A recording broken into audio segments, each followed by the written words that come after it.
بسم الله الرحمن الرحيم.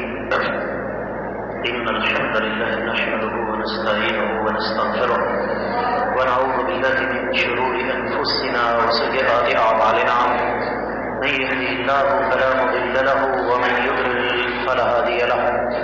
وأشهد أن لا إله إلا الله وحده لا شريك له وأشهد أن محمدا عبده ورسوله.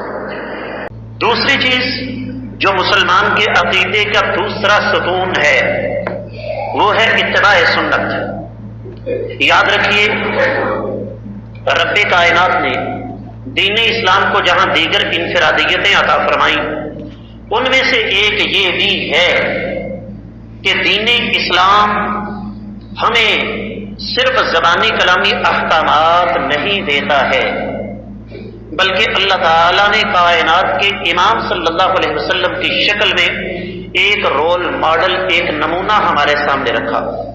آج کے مسلمان کی بدقسمتی یہ ہے کہ بے شک اس کے عقیدے میں جتنی مرضی صفائی ہو، بے شک اس کی نیت میں جتنا مرضی اخلاص ہو، لیکن اس کی عملی زندگی کائنات کے امام صلی اللہ علیہ وسلم کی سنت سے کوسوں دور ہے. قرآن کہتا ہے قل ان کنتم تحبون اللہ فاتبعونی یحببکم اللہ ویغفر لکم ذنوبکم واللہ غفور رحیم.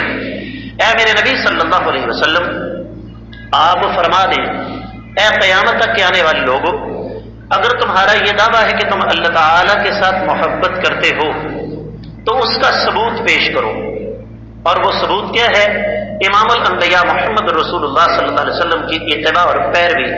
جب اس راستے پر چلو گے تو اللہ تعالیٰ تم سے محبت بھی کریں گے، تمہارے گناہوں کو معاف بھی فرما دیں گے.